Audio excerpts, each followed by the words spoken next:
Hey, today I'm going to show you how to make homemade mayonnaise. And my friend Kelsie is here. Hi, Kelsie. Hi. So, alright, so this recipe is really, really easy. You don't really think of making your own homemade mayonnaise, but it's so delicious and I think it's probably a lot cheaper. So here we go. The recipe is really easy to remember. It's just 111 222. Okay.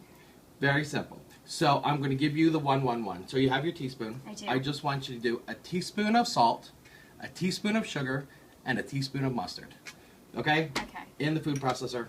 Go for it. Does it matter what kind of mustard you use? Actually, you can use any kind you want. I like Dijon or I like spicy brown. I probably wouldn't use something that was grainy because then that would affect the texture. Okay, right. Anyway, okay, so 222 is the other part. So the first thing I'm going to put in is 2 eggs.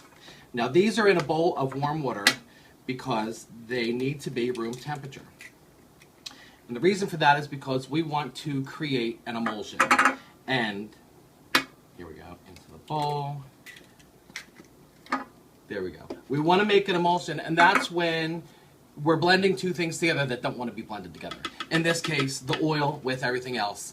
The eggs are going to help facilitate that. Okay. And to keep them warm, or not cold right out of the fridge, that's going to help make that happen. And the way you do that, if you could leave it out the night before, because they come in their own little package, you can just leave it out overnight. Or if you just took them out of the fridge, because I didn't leave them out overnight, you could just put them in a bowl of hot tap water for like 5 minutes. And now the eggs are room temperature. Okay? So there's the 2 eggs. And now the other 2 things, it's 2 tablespoons of vinegar.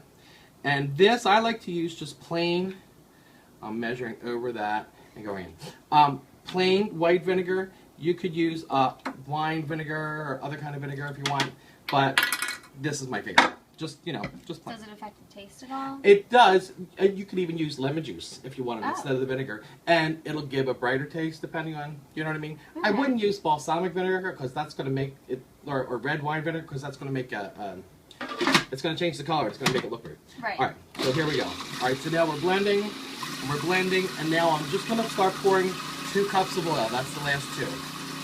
And this is regular vegetable oil. I wouldn't use olive oil because that's kind of harsh.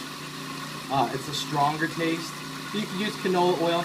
Now look, I'm pouring this in excruciatingly slowly. Just a couple drops at a time because you really want it to start going and you want it to blend in. After you do that just a little bit, now we can start pouring in a steady stream. Okay? So you do it slow for the emulsion? Right, because you want it to suspend, you want it to stay together. And like I said, the eggs are going to help make that happen. This is awesome. And you can hear it getting thicker as we go, right? Yeah.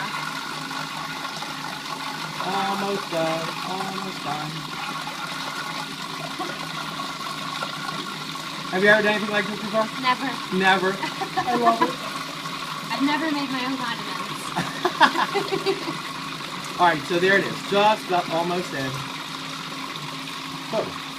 Alright. Oh my gosh. Mayonnaise. How perfect is that? Isn't that the easiest thing? Here, have a taste. That's awesome. And that's perfect. Better than the Oh my leading God. brand, right? Mm-hmm. Isn't it awesome? So, there you go. Yum. Delicious. You can make it yourself. You don't have to go out and buy it. If we ran out of it, we're making potato salad. We've got the mayonnaise. You can just make it yourself. It's so easy. And you probably won't ever have to buy mayonnaise again because you just make it yourself. So, and besides, you know what I always say? It's better when you make it. Thanks a lot, and I'll see you next time. Bye.